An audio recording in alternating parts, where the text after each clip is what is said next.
My name is Don Dix. I'm a talk radio show host, and I love this state and country, and I'm doing everything I can to help save it. I grew up in Baltimore, Maryland at a time when civics occupied a significant portion of elementary school curriculum. We learned about the Declaration of Independence, the Constitution, memorized the preamble. We took field trips to the locations where the foundational history of this country was carved out. And we learned the price that many of those founders paid in order to provide us with the freedom and liberty that we as Americans enjoy today and have for generations. In the second week of May, the California State Board of Education enacted a controversial framework that will have a major impact in the state's public education in the coming years.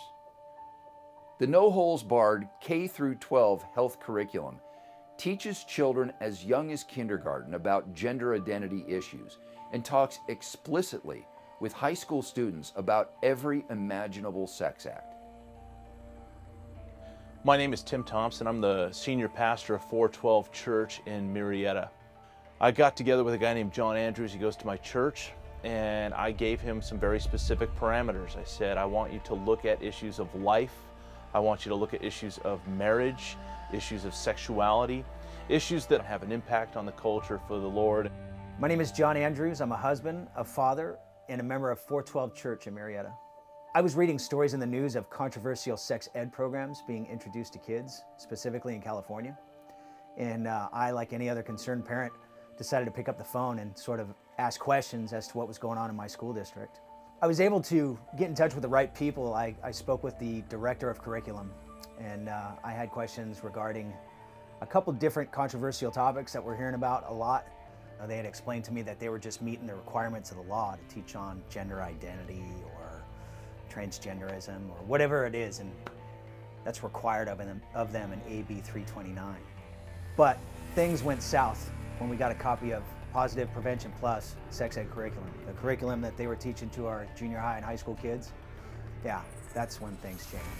They talk about anal and oral sex as an alternative to regular sex because you can't get pregnant.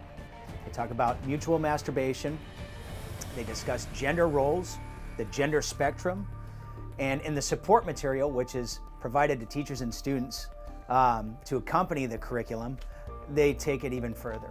They discuss everything, topics like role playing for different genders, blood play, dental dams. I don't even know what dental dams is. I had to look that up.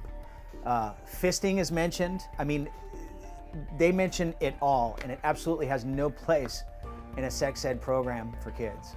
If I were to show that material to a child, I'd be brought up on charges. But somehow, our public schools are allowed to teach this. It's outrageous. It's pornographic. I couldn't believe sex ed looked like this. Well, John started calling the local school districts, and he found out one of the districts was getting ready to release a sex ed curriculum to the parents. During this dialogue, they had mentioned that there was an event coming up and that I should probably attend. It was the rollout of the sex ed curriculum program. A sex ed rollout is really when a district presents the curriculum to the parents. It's sort of an introduction as to what's going to be taught to your children. And at the end, there was a brief Q&A. Roughly 20 parents show up to a meeting like this. And so I set out to change those odds.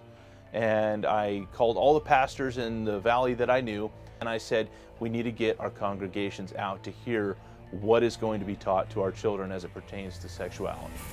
When we showed up, we started to flood in.